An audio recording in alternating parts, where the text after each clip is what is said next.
A Argentina, uma nação sul-americana com um produto interno bruto de 383 bilhões de dólares.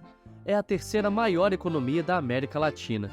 É conhecida mundialmente pelo tango, o futebol apaixonado e, infelizmente, também pela sua contínua instabilidade econômica.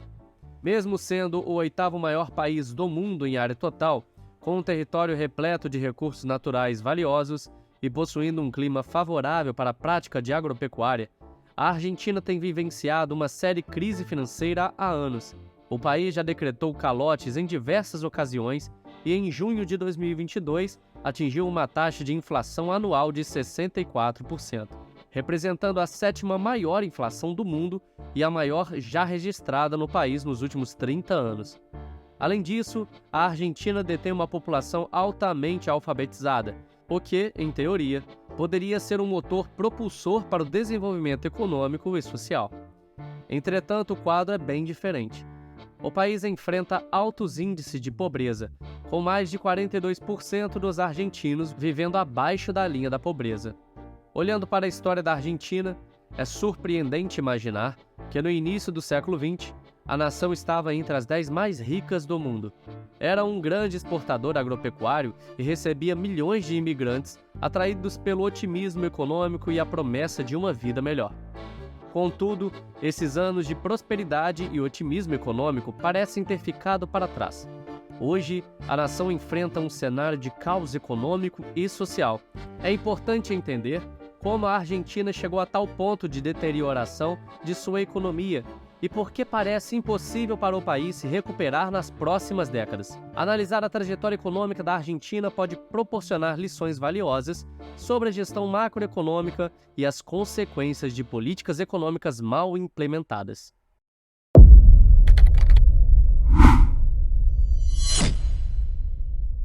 Para compreender a situação atual da Argentina, devemos primeiro voltar ao início do século XX. Nessa época, a Argentina figurava entre as 10 nações mais ricas do mundo. Seu produto interno bruto per capita estava próximo ao dos Estados Unidos e superava economias fortes como a Alemanha e a França. Além disso, a economia argentina correspondia a 50% do PIB de toda a América Latina, um fato que se deve, em grande parte, à sua condição de país exportador e ao seu destaque na agricultura e na pecuária. A conjuntura mundial, marcada por altos preços das commodities, tornou os produtos argentinos muito atraentes para o mercado internacional. Com isso, o país garantiu um crescimento econômico estável, fluxo constante de investimentos estrangeiros e estabilidade política. A grande disponibilidade de terras e o potencial para a agricultura, aliados aos estímulos governamentais, atraíram uma onda de imigrantes, principalmente espanhóis e italianos. Para se ter uma ideia, em 1914, cerca de 30% da população argentina era composta por imigrantes. No entanto, o sucesso econômico da Argentina estava fortemente atrelado às commodities. Diferentemente dos Estados Unidos, por exemplo, a Argentina não conseguiu desenvolver sua indústria em ritmo semelhante. A crise de 1929 e a Segunda Guerra Mundial levaram a uma onda de protecionismo nos países importadores de produtos argentinos, que no curto prazo estavam muito endividados pós-guerra. A Argentina viu seu PIB encolher um quarto entre 1929 e 1932. Nesse contexto, teve início o que ficou conhecido como Década Infame, marcada por 2 golpes de Estado ocorridos em 1930 e 1943, corrupção generalizada e declínio econômico. O Tratado de Roca-Runciman, firmado em 1933 com o Reino Unido, principal parceiro comercial do país, é considerado um símbolo desse período. O acordo foi visto como unilateral. A Argentina fornecia carne aos britânicos, mas concedia controle total sobre o transporte, principalmente em Buenos Aires, além de eliminar as taxas de importação sobre o carvão britânico. A turbulência ressaltou na ascensão de Juan Domingo Perón ao poder em 1946. Seu governo foi marcado pela forte intervenção econômica, com a nacionalização de diversas indústrias e ferrovias, ampliação dos direitos trabalhistas e a adoção de uma política protecionista visando o desenvolvimento do setor industrial. Inicialmente, as políticas de Perón apresentaram resultados positivos. Os aumentos salariais transformaram a Argentina no país latino-americano com a maior classe média proporcional, abrangendo 40% da população na década de 60.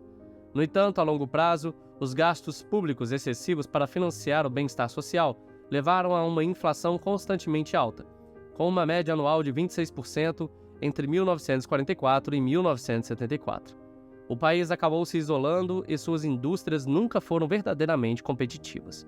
Apesar da queda do governo Perón em 1955 e posteriormente em 1974, a corrente política criada por ele, o peronismo, não apenas sobreviveu, mas também dominou a política argentina até o presente momento.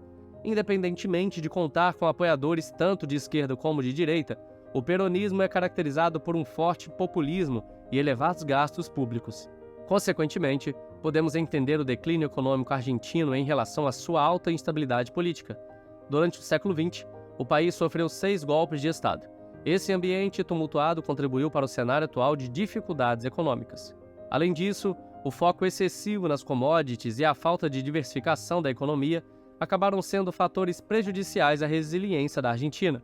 A dependência de exportações deixou a economia argentina vulnerável às flutuações nos preços internacionais desses produtos e às políticas protecionistas adotadas por outros países.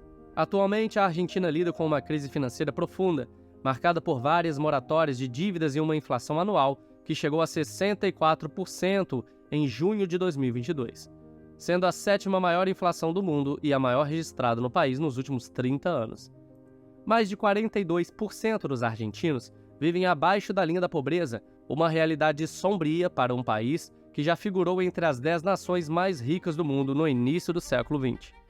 Todavia, apesar dos muitos desafios que enfrenta, a Argentina ainda detém grande potencial devido à sua população altamente alfabetizada e à sua abundância de recursos naturais.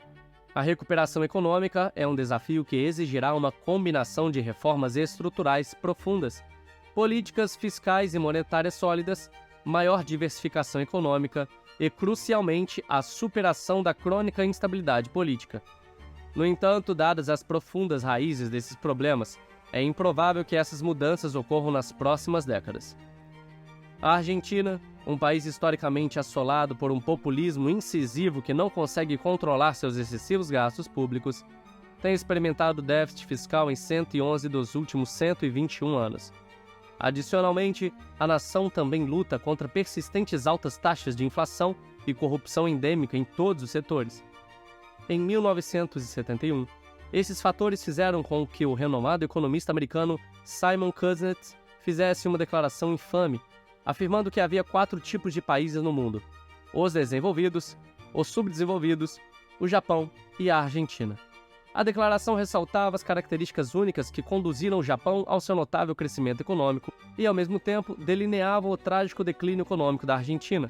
E isso foi muito evidente, especialmente considerando que a Argentina é o único país no continente americano que é mais pobre hoje do que era há um século. Uma mudança significativa na política argentina ocorreu apenas em 1989, com a eleição do novo presidente Carlos Menem.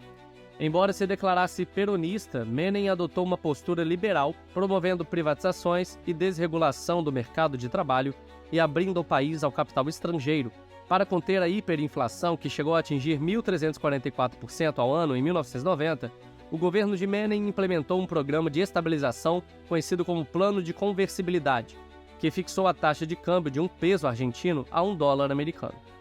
Inicialmente, as medidas adotadas por Menem tiveram resultados positivos. Houve uma queda drástica na pobreza, a inflação foi reduzida para 1,6% ao ano em 1995, os déficits governamentais foram reduzidos e as reservas internacionais aumentaram.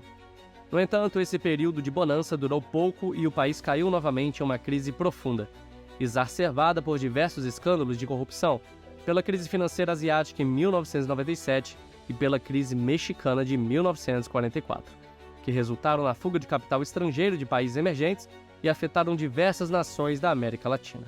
Ao longo prazo, a fixação do câmbio argentino ao dólar, que perdurou por 12 anos, prejudicou o mercado interno da nação. Produtos manufaturados estrangeiros tornaram-se mais baratos que os argentinos, o que não apenas aumentou as importações, mas também acarretou um declínio da indústria local.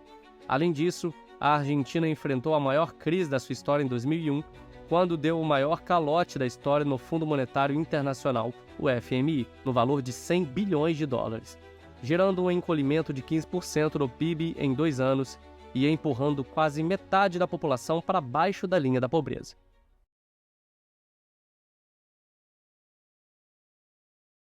Quando tudo parecia perdido, surgiu o boom das commodities no início do século XXI, principalmente devido à alta demanda de mercados emergentes, especialmente da China. Esse fenômeno beneficiou não apenas a economia argentina, mas também de outros países exportadores de commodities, como Brasil, Canadá e Austrália. As exportações de carne e soja da Argentina aumentaram consideravelmente, representando mais de 20% das exportações totais do país. E o PIB argentino cresceu em média 7,9% ao ano entre 2003 e 2008. No entanto, esse período de prosperidade foi mal administrado pelos governos de Néstor Kirchner e, posteriormente, Cristina Kirchner. Os governos Kirchner, aproveitando-se do clima de otimismo econômico, expandiram significativamente os gastos públicos, que passaram de 21% do PIB argentino para 41% em apenas 13 anos de kirchnerismo. Esse aumento nos gastos, mesmo durante um período de superávit considerável, levou ao desperdício de uma oportunidade crucial de fortalecimento econômico. Quando o boom das commodities acabou e os preços voltaram a cair, a crise atingiu novamente a Argentina, que aplicou um novo calote em 2014. Em resposta a essa crise, os argentinos decidiram mudar drasticamente a direção do país, elegendo Maurício Macri em 2015. Macri, o primeiro presidente democraticamente eleito, que não era peronista nem social-democrata, prometeu uma política liberal. No entanto, as promessas de campanha não se concretizaram, não houve reformas profundas e a pobreza, assim como a inflação e a dívida, apenas aumentaram. Hoje, sob a presidência do peronista Alberto Fernandes, o país se encontra em um ciclo familiar de conflito com a vice-presidente Cristina Kirchner, e inflação atingindo o maior índice de 30 anos, 64% ao ano em julho de 2022, e um risco crescente de um novo calote ao FMI. Atualmente, a Argentina é a maior devedora do FMI, com uma dívida de 44 bilhões de dólares, quase 4 vezes a dívida do segundo colocado, o Egito. Apesar da metade da dívida argentina ser em moeda estrangeira, as reservas internacionais do país são apenas de 39 milhões de dólares, em comparação com os 378 bilhões de dólares do Brasil. Em resumo, a Argentina entrou em colapso porque nunca conseguiu resolver seus problemas estruturais, tornando-se impossível sustentar promessas vazias de políticos quando os gastos excessivos, a corrupção e a falta de uma estrutura sólida corroem sua frágil economia. Como resultado, a nação continua perdendo relevância no cenário internacional e se torna cada vez mais difícil vislumbrar um futuro próspero para os argentinos nas próximas décadas. E se você gostou desse vídeo, não se esqueça de deixar aqui o seu like e se inscrever aqui no canal Conhecimento Mestre. E para ver mais assuntos como esse, é só clicar no vídeo que está aparecendo agora mesmo na sua tela.